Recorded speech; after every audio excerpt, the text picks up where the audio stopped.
नमस्कार दोस्तों। तो दोस्तों आज हम आपके लिए एक ऐसा वीडियो लेके आए हैं जिससे आप पूरा देखोगे तो आपको अगर रिपेयरिंग का काम सीखना है या सीखने की कोशिश कर रहे हो तो आपको आज एक ऐसी हम वीडियो में ऐसी रिपेयरिंग की ट्रिक बताएंगे कि ये मानिए कि वीडियो में जो रिपेयरिंग का गुरु मंत्र होता है वो आज आपको हम सिखाने जा रहे हैं और बताने जा रहे हैं। तो देखिए दोस्तों, कई बार क्या होता है, जैसे अपने पास कोई सेट टॉप बॉक्स होता है या फिर महंगा सेट टॉप बॉक्स होता है या फिर डीडी फ्री डिश वाला सेट टॉप बॉक्स होता है या फिर कोई भी और जिसमें एसएमपीएस सप्लाई से कोई चीज़ चलती है, तो वो एसएमपीएस सप्लाई कई बार क्या होता है कि ख़राब हो जाती है, तो उसके अंदर जो ट्रांजिस्टर एसटीआर लगते हैं तो वो हमें सेम नंबर के मिलते नहीं हैं। तो उन्हीं की समस्या का हल आज इस वीडियो में आपको बताएंगे।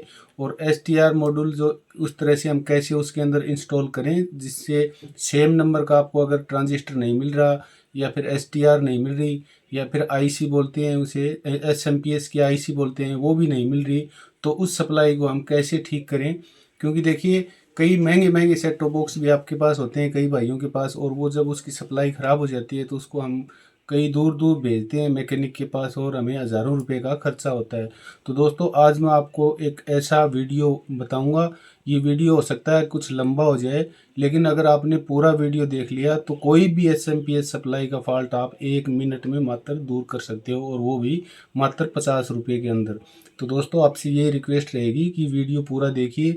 अगर आपको एसएमपीएस सप्लाई का पूरा रिपेयरिंग का काम सीखना है तो आपको बार बार कोई भी यूट्यूब के ऊपर वीडियो देखने की ज़रूरत नहीं है। मैं बिल्कुल सिंपल भाषा में और सिंपल तरीके से आपको एसएमपीएस सप्लाई रिपेयरिंग करना सिखा दूंगा इस वीडियो के अंदर।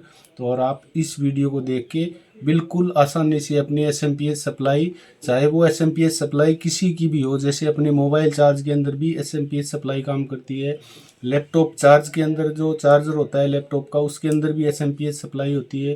तो दोस्तों जितने भी नॉर्मली जो चीज़ें चलती हैं बिजली वाली, जैसे एलईडी चलती है तो उसके अंदर भी एसएमपीएस सप्लाई होती है।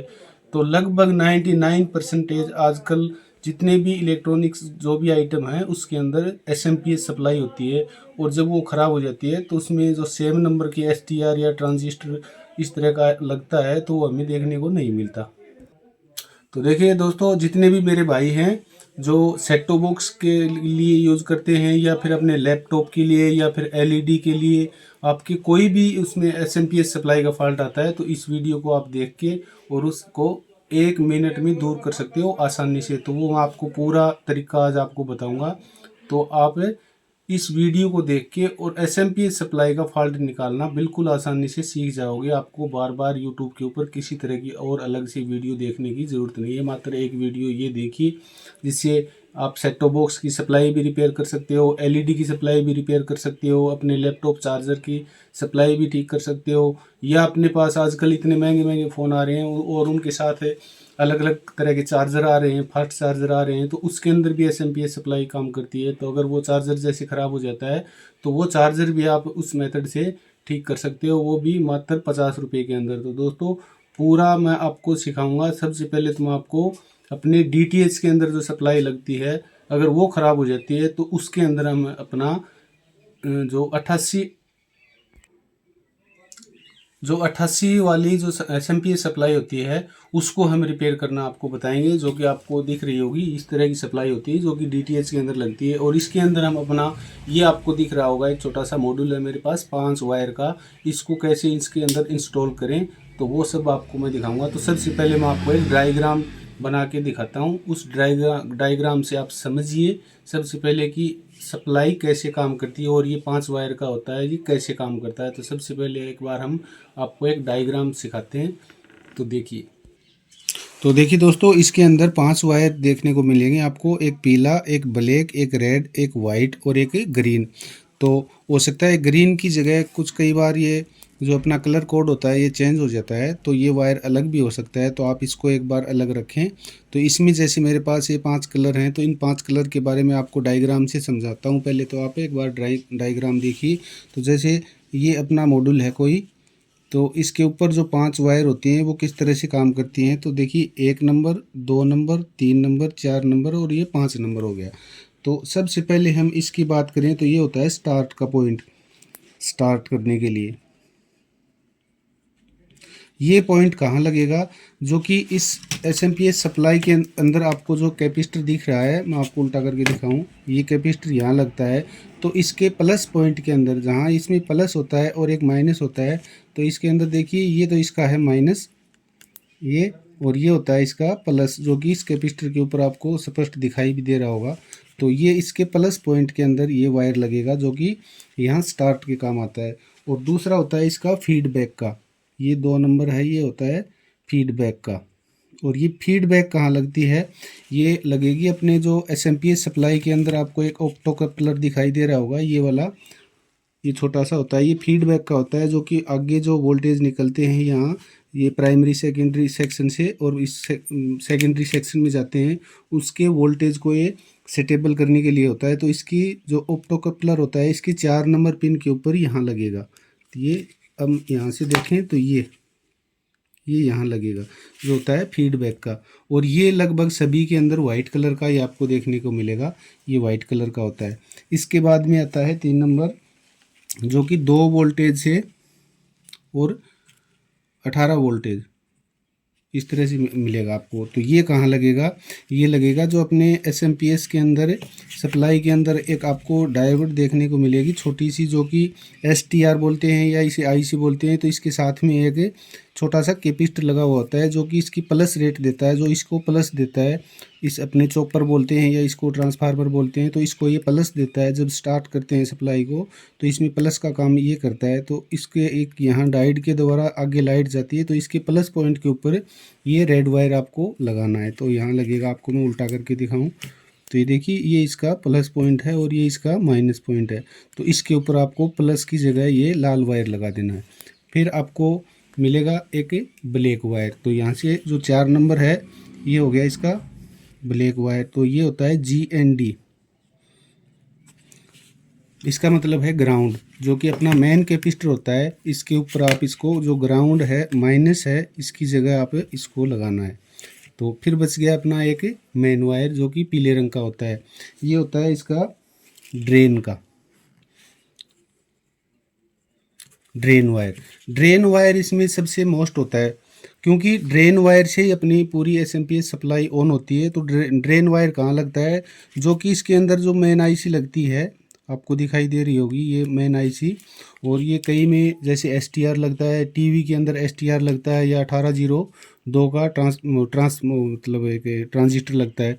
तो उसकी जगह आपको ये ड्रेन वायर लगाना होगा। तो ड्रेन वायर, जो कि अपने ये चॉपर जो होता है, इसमें से मेन कोयल के द्वारा एक कोयल आगे निकलती है। जैसे आपको देख रहे होगे इस ट्रांसफार्मर में 4 इस तरफ हैं और 4 कुछ इस तरफ हैं। तो देखिए, यहाँ से जो अपने कैपेसिटर से लाइट होके, ये वाली लाइट यहाँ से डायरेक्ट यहाँ आ गई, और यहाँ से उठ के जो इसका प्लस नेगेटिव पॉइंट है, जो कि ये ड्रेन वायर होता है, नेगेटिव पॉइंट, इसको ड्रेन वायर बोलते हैं। इसके ऊपर एसटीआर काम करती है। तो एसटीआर में एक तरफ तो पूरे ये सभी एक जगह जो आईसी के होते हैं पिन, वो सारे एक जगह कनेक्ट होते हैं, और ये अलग अलग होते हैं। तो आपको ये आईसी बाहर निकाल लेनी है। अगर आप डीटीएच वाली सप्लाई रिपेयर कर रहे हो या डीटीएच वाली सप्लाई में ये लगाना चाहते हो, तो सबसे पहले तो आप इसको आईसी को बाहर निकाल लें। और ये पीला वायर है, ये इसके ड्रेन वायर की जगह इस जगह लगा दें। तो मैं आपको सारे वायर लगा के भी दिखाऊंगा। तो ये तो सिर्फ समझाने के लिए। तो आपको ये 5 वायर समझ में आ गए होंगे। तो 5 वायर मैं आपको अब इसमें सप्लाई के अंदर आपको एक बार लगा के और दिखाता हूँ। तो दोस्तों देखिए, मैंने आपको डायग्राम बना के दिखाया। तो इस तरह से आपने पूरा डायग्राम समझ लिया होगा। फिर भी अगर आपको कुछ समझ में नहीं आया हो, तो मैं इसके वायर कनेक्ट करके आपको दिखाता हूँ। तो देखिए, आज जैसे मेरे पास ये अपना देख रहे हो आप, डीडी फ्री डिश वाला सेट टॉप बॉक्स है, और इसके अंदर हम ये सप्लाई लगा के और ऑन करके दिखाएंगे। क्योंकि देखिए, सप्लाई कई बार क्या होती है, कुछ अलग तरह की सप्लाई देखने को मिल जाती है, और वो सप्लाई रिपेयर करने में काफ़ी प्रॉब्लम हमें हो जाती है। तो अगर ठीक से हमने वीडियो देख लिया, समझ लिया अच्छे से कि कौन सा वायर कहाँ लगाना है, तो वो सप्लाई चाहे किसी चीज़ की भी हो, सेट टॉप बॉक्स की हो या टीवी की हो या एलईडी की हो, तो जो उसमें आपको वायर कहाँ लगाने हैं और ये मॉड्यूल कैसे सेट करना है, अगर आपने अच्छे से देख लिया, ये वीडियो पूरा देख लिया, तो आप बिल्कुल आसानी से ठीक कर सकते हो। तो देखिए, सबसे पहले इसमें मैंने जो आपको डायग्राम में बताया था, उसी तरह से इसमें वायर कनेक्ट करने हैं। तो देखिए, सबसे पहले 2 वायर लेके हम इस कैपेसिटर के ऊपर लगा देंगे। तो इसमें प्लस और माइनस आपको देखने को यहाँ मिलेगा। तो इस साइड इसका माइनस है और ये जो आप देख रहे हो ये होता है इसका प्लस। तो प्लस और माइनस के लिए हम एक तो ये ले लेंगे अपना ब्लैक वायर और एक ले लेंगे अपना ग्रीन वायर। तो इस ग्रीन वायर की जगह आपको कभी कभी ब्लू वायर भी देखने को मिलता है, तो ब्लू और ग्रीन एक ही आप समझ लेना। तो इसमें से हम दोनों वायर ये सबसे पहले इसके ऊपर कनेक्ट कर देंगे। तो ब्लैक के अंदर हम ये कर देंगे यहाँ से इस तरह से।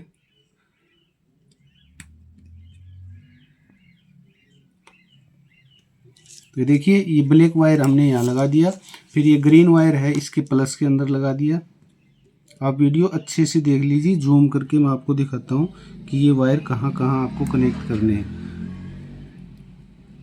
तो दोस्तों इस तरह से आपके पास कोई भी सप्लाई हो, किसी तरह की सप्लाई, तो उसको आप बिल्कुल आसानी से रिपेयर कर सकते हो और आपके पैसे बच जाएंगे और आपका टाइम भी बच जाएगा और आपको कुछ सीखने को भी मिलेगा। तो इस तरह से दोनों वायर हमने इस कैपेसिटर के मेन पॉइंट के ऊपर लगा दिए। अब इसमें रह गया अपना वाइट वायर। वाइट वायर कहाँ लगेगा?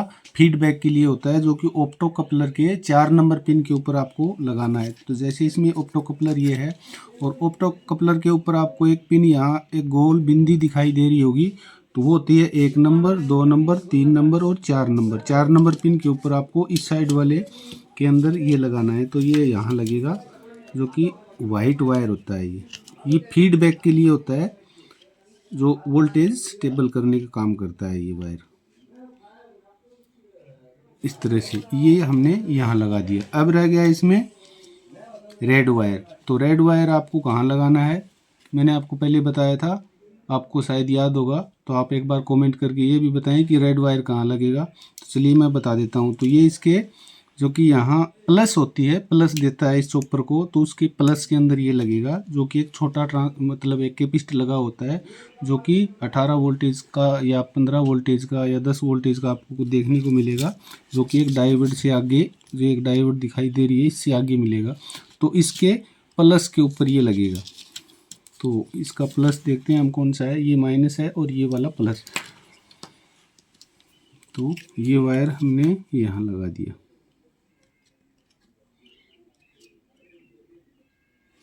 ये वायर रेड वायर यहाँ लगेगा। अब इसके अंदर आपको एक वायर बच गया, जो कि इसका ड्रेन वायर बोलते हैं हम इसे, जो कि अपने चॉपर को मेन सप्लाई से स्विचिंग करवाने का काम करती है और ऑन होती है। इसी से स्टार्ट वायर भी बोलते हैं इसको, स्विचिंग वायर भी बोलते हैं और ड्रेन वायर भी बोलते हैं। तो ड्रेन वायर जहाँ चारों पिन एक दे रखे हों, तो उसके ऊपर ये ड्रेन वायर यहाँ आपको लगा देना है। तो देखिए ये ड्रेन वायर हमने यहाँ लगा दिया। अब ये सप्लाई के 500 वायर पूरे हो गए और इसका सर्किट भी पूरा हो गया।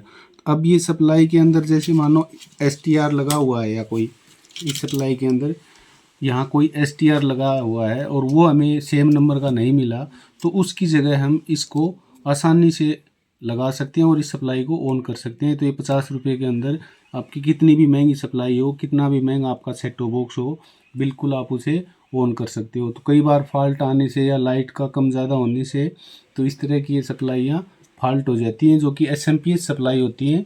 ज़्यादातर ये लाइट ख़राब आने से ये फॉल्ट हो जाती है। तो अगर आपने ये पूरा वायर लगा लिया फिर भी ये ऑन नहीं हो रहा हो, तो एक बार इसका फ्यूज़ भी चेक कर लें। तो देखिए दोस्तों, इस तरह से आप अपनी SMPS सप्लाई को घर बैठे आसानी से आराम से बिल्कुल ठीक कर सकते हो। और ये वीडियो आपको मैंने गुरु मंत्र के हिसाब से बताया, जो कि कोई मैकेनिक आपको कभी भी इस तरह की ये जो ओरिजिनल बातें होती हैं, कोई मिस्त्री भी आपको ये बताने के लिए तैयार नहीं होगा। आपने YouTube के ऊपर काफ़ी वीडियो देखी होंगी, लेकिन उसमें आपको इस तरह से डायग्राम के द्वारा या फिर सही वायर कनेक्ट करने की आपको कोई गाइड नहीं देता। तो मैंने इसमें आपको रियल और जेन्युइन बातें बताई हैं। आप इसको एक बार ट्राई करके देख लें। अगर ये सप्लाई ऑन नहीं हो रही हो तो आप मेरे को कमेंट करके डायरेक्ट पूछ सकते हो कि ये सप्लाई हमारी ऑन नहीं हुई, जो आपने बताए थे हमने वैसे इस तरह के वायर लगाए। क्योंकि ये 100% सच्चाई वाली वीडियो है, इसके अंदर कोई फेक नहीं है। और जितने भी मैंने आपको कनेक्शन बताए हैं ये रियल होते हैं, जो कि एक मैकेनिक किसी को नहीं बताता। तो देखिए दोस्तों, मैंने सप्लाई के बारे में, SMPS सप्लाई के बारे में आपको पूरी डिटेल से बता दिया। तो इस तरह से आप, अगर आपके कोई लैपटॉप का चार्जर ख़राब है या सेटो बॉक्स ख़राब है या फिर अपना और कोई भी जो कि SMPS सप्लाई जिसके अंदर दिक्कत है, तो उसको आप एक छोटा सा अपना एक मॉड्यूल लेके 50 रुपये का, और जो मैंने आपको बताए सभी सप्लाई के अंदर इसका जो मेथड होता है वो सेम ही होता है। एक कैपेसिटर लगा होता है, एक STR लगी होती है और एक छोटा सा फीडबैक वाला ऑप्टो कपलर लगा हुआ होता है और एक छोटा सा डायोड के द्वारा एक आगे जाके स्टार्ट करने के लिए प्लस देने के लिए चॉपर को एक छोटा सा कैपेसिटर होता है। तो ये कुछ एक चीज़ें होती हैं और जिसमें 5 वायर की कनेक्टिविटी होती है। तो उस 5 वायर को आप कनेक्ट करके किसी भी आपके पास सप्लाई है उसको आप मात्र 5 मिनट के अंदर ऑन कर सकते हो और चालू कर सकते हो। जैसे आपके पास कोई LED है और वो ख़राब हो गई, उसमें सप्लाई का फॉल्ट हो गया, तो उस LED को आप मैकेनिक के पास लेके जाओगे तो आपको 1000 रुपये का खर्चा होगा और वही 1000 रुपये का खर्चा आप मात्र 50 रुपये के अंदर आप अपने घर के ऊपर आसानी से इस मॉड्यूल के द्वारा ठीक कर सकते हो। तो ये मॉड्यूल मल्टी है, चाहे आप किसी सप्लाई के अंदर लगा लो, कौन से भी नंबर की सप्लाई हो, कौन से भी सभी सप्लाई में ये काम करेगा। बस SMPS सप्लाई होनी चाहिए। तो SMPS सप्लाई का ऑन करने का एक ही मेथड होता है, तो वो मेथड आपको मैंने डायग्राम में भी बता दिया, प्रैक्टिकल भी करके बता दिया। तो चाहो तो आप इसे खुद भी आजमा सकते हो और कर सकते हो। तो आपके पास अगर कोई इस तरह का चार्जर है या लैपटॉप का है या कोई और भी है तो इस तरह से आप इसको ऑन कर सकते हो। तो दोस्तों आज की वीडियो थोड़ी लंबी हो गई है क्योंकि जो सीखने वाले होते हैं वो पूरी वीडियो देखेंगे। जिनको कुछ समझ नहीं आता हो तो हमें कमेंट करके ज़रूर से पूछ लें कि इसमें कोई हमें समझ नहीं आया। तो जिन्होंने ये वीडियो देखी है तो शायद मैं आशा करता हूँ कि उन्होंने ये अपना SMPS का जितना भी वायर है, कनेक्टिविटी है और इसका फॉल्ट है वो आसानी से दूर कर लिया होगा। तो मिलते हैं दोस्तों कल नेक्स्ट वीडियो में। आज की वीडियो इतनी ही, और आपको वीडियो कैसी लगी हमें कमेंट करके ज़रूर से बताना। अगर आपको वीडियो अच्छी लगी हो तो चैनल को शेयर करें और सब्सक्राइब करें।